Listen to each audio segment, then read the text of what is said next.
Hello friends, आज हम बात करेंगे सेकेंडरी प्रोफाइलैक्सिस में मेडिसिन का क्या रोल है। यानी हार्ट अटैक आने के बाद दोबारा हार्ट अटैक ना आए, कंडीशन बिगड़े नहीं, पंप फंक्शन में सुधार होता रहे, इसके लिए हार्ट अटैक आने के बाद जो मेडिसिन दी जाती है उसका क्या रोल है।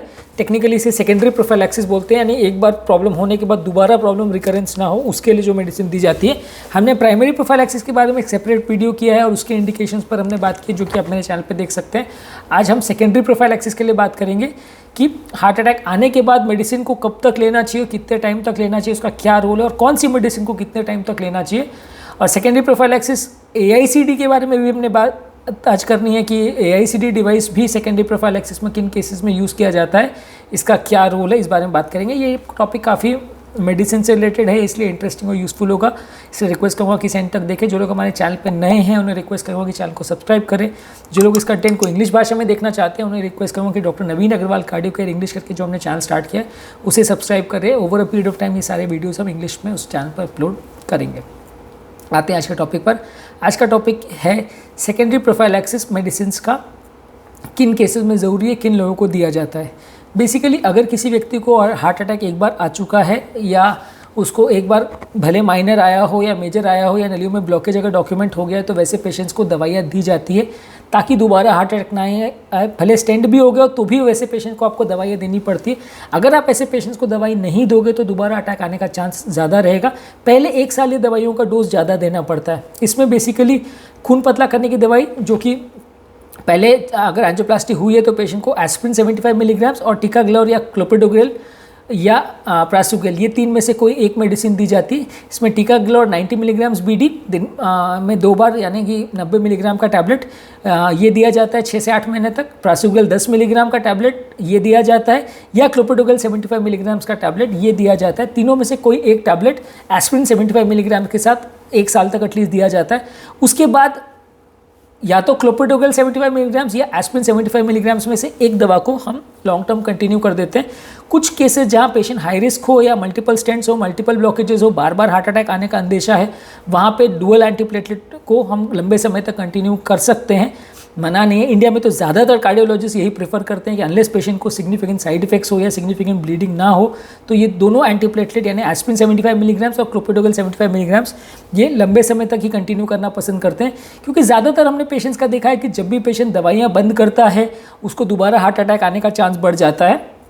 एक व्यक्ति को अगर एक बार हार्ट अटैक आ गया तो उसका मतलब एक तरह से उसकी बॉडी की तासीर ख़राब है, उसको हार्ट अटैक आने का चांस है। कुछ रिस्क फैक्टर्स उसकी बॉडी में ऐसे हैं जो हार्ट अटैक जिनकी वजह से पहली बार आया तो दोबारा भी आ सकता है। आप कितना ही लाइफस्टाइल चेंज कर लो, कितना भी डाइट कर लो, कितना भी परहेज़ कर लो, लेकिन आप पूरी तरह से उसको नहीं रोक सकते। दोबारा हार्ट अटैक आने का चांस थोड़ा बहुत तो रहता ही है। तो इसीलिए आपके लिए ज़रूरी है कि आप मेडिसिन को कंटिन्यू रखें। मेडिसिन को कंटिन्यू रखने से दोबारा हार्ट अटैक आने का चांस कंपेरेटिवली बेटर हो जाता है, कम हो जाता है। पूरी तरह से गारंटी नहीं है कि आपको कभी हार्ट अटैक नहीं आएगा। पूरी तरह से कोई डॉक्टर खून पतला करने की अगर दवा देता है तो आपको 100% गारंटी नहीं बोल सकता कि कभी कोई तकलीफ नहीं आएगी। बस ये है कि दवा लेते रहने से हार्ट अटैक आने का रिस्क कुछ हद तक कम हो जाता है। जैसे मान के चल लीजिए अगर कोई ब्लॉकेज वगैरह तो अटैक आने का चांस 50 to 70% है। दवा लेते रहेंगे तो रिस्क 20-30% पर आ जाएगा। अलग अलग केस में वेरी होगा। 20-30 या 50-70 का जो मैं नंबर दे रहा हूँ तो आर्बिट्ररी है। हर केस में रिस्क का रेशियो अलग अलग होता है। किसी में 80% हो सकता है, किसी में 30% हो सकता है। वो वेरी कर सकता है कितना ब्लॉकेजेस हैं और कितना पेशेंट का कंडीशन ख़राब है और कितने रिस्क फैक्टर्स है उसके हिसाब से। जितने ज़्यादा रिस्क फैक्टर्स और जितने ज़्यादा ब्लॉकेजेस हो उतना ज़्यादा अग्रेसिवली आपको मेडिसिन देना पड़ता है। मेडिसिन देने के बाद रिस्क कम हो जाता है, ख़त्म नहीं होता। क्योंकि आप प्रेडिक्ट नहीं कर सकते कि आपके पेशेंट अगर 30% मान के लिए चलिए ये चांस है तो पहले 30% में आ रहा है कि लास्ट के 70% में आ रहा है, उसकी किस्मत कैसी है वो आप प्रेडिक्ट नहीं कर सकते। हार्ट अटैक आएगा या नहीं मेडिसिन के बावजूद ये काफ़ी हद तक किस्मत पर डिपेंड करता है। तो एज ए डॉक्टर आप उसको प्रेडिक्ट नहीं कर सकते। हाँ, आप मेडिसिन दे सकते हो जिससे अटैक आने का चांस कंपेरेटिवली कम हो जाता है, but it does not guarantee. Next important medicine जो दी जाती है वो कोलेस्ट्रॉल रिड्यूस करने वाली दवा स्टैटिन्स दी जाती है। ये कोलेस्ट्रॉल के प्लाक्स को स्टेबलाइज करता है, कोलेस्ट्रॉल की मेम्ब्रेन्स को स्टेबलाइज करता है। हार्ट अटैक आने का चांस कंपेरेटिवली इससे कम हो जाता है। गारंटी ऑब्वियसली ये भी नहीं करेगा कि आपके एग्जिस्टिंग ब्लॉकेजेस कम हो जाएं, ना ही ये गारंटी करेगा कि जो ऑलरेडी ब्लॉकेजेस हैं वो और नहीं बढ़ेंगे। ये दवा लेने के बावजूद भी थोड़ा बहुत बढ़ सकते हैं, लेकिन कंपेरेटिवली अगर आप नहीं लोगे तो उससे आपका रिस्क कंपेरेटिवली कम हो जाएगा। ज़्यादातर रोजुवास्टैटिन 40 मिलीग्राम्स या अटोरवास्टैटिन 80 मिलीग्राम्स हार्ट अटैक के बाद कुछ महीनों तक पेशेंट को दी जाती है, जब तक स्टेंट फ्रेश होता है तब तक ज़्यादातर दिया जाता है। ज़्यादातर गाइडलाइंस ऐसा कहती है कि इसी डोज पे लंबे समय तक कंटिन्यू रखना चाहिए, पर हमने ज़्यादातर इंडियन पॉपुलेशन में देखा है कि लोगों को मस्कुलर पेन्स वगैरह इससे थोड़ा ज़्यादा होते हैं। सेकेंडली लोगों को थोड़ा सा इससे कॉस्ट का भी थोड़ा इशू रहता है, क्योंकि दवा अगर आप हाई डोज पे लेते हो तो थोड़ा कॉस्ट भी हो जाता है। तो ओवर पीरियड टाइम पेशेंट्स खुद ही हमें बोलने लगते हैं कि थोड़ा कॉम्बिनेशन वगैरह यूज़ करके उसको लो डोज कर दीजिए। तो 6-7 महीने या साल भर के बाद आप पेशेंट्स को जो कॉम्बिनेशन आती है, ट्रिपल ड्रग कॉम्बिनेशन, जिसमें एस्पिरिन 75 मिलीग्राम, क्लोपिडोग्रेल 75 मिलीग्राम्स और रोजुवास्टैटिन 10 या अटोरवास्टैटिन 10 या 20 मिलीग्राम्स का कॉम्बिनेशन रहता है। तो वो कॉम्बिनेशन पे हम ज़्यादातर पेशेंट को कर देते हैं और उस पर कंटिन्यू करते हैं। अगर पेशेंट का कोलेस्ट्रॉल लेवल जिसमें कंट्रोल नहीं हो रहा है, पेशेंट का कोलेस्ट्रॉल लेवल कंटिन्यूसली ज़्यादा आ रहा है या रिस्क फैक्टर ज़्यादा हैं, मल्टीपल ब्लॉकेजेस वगैरह ज़्यादा हैं, तो वैसे केसेस में हम हायर डोज स्टैटिन को भी लंबे समय तक कंटिन्यू कर सकते हैं, बशर्ते कि पेशेंट उसे टॉलरेट करे। नहीं तो कई पेशेंट को मस्कुलर पेन्स होने लगते हैं या लिवर एंजाइम्स वगैरह डिरेंज होने लगते हैं, तो वैसे केसेस में आपको फिर दवाइयों को कट डाउन भी करना पड़ता है। ये 3 मेडिसिन ज़्यादातर पेशेंट्स में लाइफ टाइम कंटिन्यू रहती है। अगर लो रिस्क पेशेंट है या जिनको ब्लीडिंग रिस्क ज़्यादा है, उसमें सिंगल एंटीप्लेटलेट यानी क्लोपिडोग्रेल 75 मिलीग्राम्स या एस्पिरिन 75 मिलीग्राम्स प्लस रोजुवास्टैटिन या अटोरवास्टैटिन लो डोज में लाइफ टाइम पेशेंट को कंटिन्यू की जाती है, ताकि दोबारा हार्ट अटैक ना आए।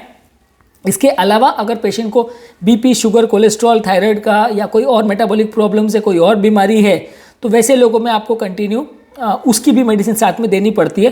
तो ऐसे में कई बार पेशेंट्स आपको कंप्लेन करते हैं कि साहब मेरे दोस्त का तो हार्ट अटैक आया था, उसका तो 2 मेडिसिन पे हो गया, हमारे केस में क्यों 4 मेडिसिन दी जा रही है, उसको हार्ट अटैक आया था तो डॉक्टर साहब तो उसको कम मेडिसिन लिख रहे हैं, आप ज़्यादा क्यों लिख रहे हो। तो हर केस टू केस वेरी करता है। जिस आदमी के रिस्क फैक्टर्स जितने कम होंगे उतनी मेडिसिन उसकी कम हो जाती है, जिसके रिस्क फैक्टर जितने ज़्यादा हैं उसको उतनी ज़्यादा मेडिसिन देनी पड़ती है। खासकर अगर किसी का पंप फंक्शन खराब है, अगर पंप फंक्शन बिगड़ जाता है तो 4 मेडिसिन पंप फंक्शन सुधारने की आती है, यानी कि beta blockers, AC inhibitors, mineral receptor antagonist और SGLT2 इनहिबिटर्स। ये चारों मेडिसिन पंप फंक्शन सुधारने के लिए आती है। अगर पेशेंट को पंप फंक्शन खराब है यानी एलवी इजेक्शन फ्रैक्शन अगर 45% से कम है, तो ये चारों ही मेडिसिन पेशेंट को दिया जाना चाहिए, अनलेस पेशेंट को कोई कॉन्ट्राइंडिकेशन हो। तो ऑब्वियसली ये 4 मेडिसिन भी आप ऐड करते हो तो नंबर ऑफ मेडिसिन तो बढ़ जाती है, लेकिन लॉन्ग टर्म पेशेंट का प्रॉब्लम्स होने का या मृत्यु होने का या पंप फंक्शन डिटोरेट होने का चांस इससे कंपैरेटिवली कम हो जाता है। तो अगर किसी का पंप फंक्शन बहुत ज़्यादा डाउन है तो वैसे पेशेंट्स में आपको ये मेडिसिन भी साथ में ऐड करनी पड़ती है। Long term secondary prophylaxis, patient heart failure में ना जाए उसके लिए भी मेडिसिन देनी पड़ती है। जिन लोगों को धबकारा की अनियमितता है या उनको वेंट्रिकुलर टैकीकार्डिया हो चुका है या रिदम डिस्टर्बेंस है या उनको अनकॉन्शियसनेस का एपिसोड हो चुका है, उनको एंटी अरिथमिक यानी रिदम को कंट्रोल करने वाली मेडिसिन भी लंबे समय तक देनी पड़ती है ताकि उनको प्रॉब्लम ना हो। इसके अलावा ऐसे लोगों को जिनको एक बार रिदम डिस्टर्बेंस हो गया है, उनको AICD करके एक डिवाइस होता है, यानी ऑटोमेटिक इम्प्लांटेबल कार्डियोवर्टर डिफिब्रिलेटर करके डिवाइस होता है। ये डिवाइस भी ऐसे लोग को लगाया जाता है जिन लोग को ऑलरेडी एक बार अनकॉन्शियसनेस हो चुकी है या ऑलरेडी एक बार उनको धबकारे की अनियमितता हो चुकी है, जो कि CCG पर डॉक्यूमेंट किया गया है। हर आदमी जिसको अनकॉन्शियसनेस कभी हुई है, चाहे वो सिनकपी हो, तो हर में रिकमेंडेड ऐसा नहीं कह रहा हूँ, सिलेक्टेड केस में डॉक्टर डिसाइड करके ये डिसीजन लेते हैं कि ज़रूरत है कि नहीं।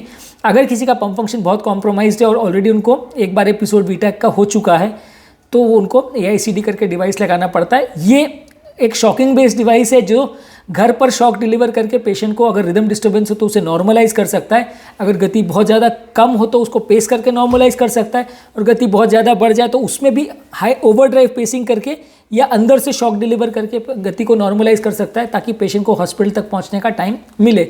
ऐसा इसलिए करना पड़ता है क्योंकि अगर किसी भी पेशेंट को रिदम डिस्टर्बेंस हुआ और पहले एक बार हो चुका है तो उसको दोबारा होने का चांस बहुत ज़्यादा है, और जब कभी ये होगा उस टाइम पेशेंट हॉस्पिटल तक पहुंच पाएगा इसका कोई गारंटी नहीं है। तो वैसे केसेस में आपके लिए बेटर होता है कि AICD करके डिवाइस को लगाया जाए। AICD डिवाइस काफ़ी कॉस्टली है, इसलिए रूटीनली हर केस में नहीं लगाया जाता है। इसका कॉस्ट लगभग 3-3.25 लाख के आसपास आता है और इम्प्लांटेशन चार्जेस वगैरह मिला के 3.5-4 लाख तक खर्चा जाता है।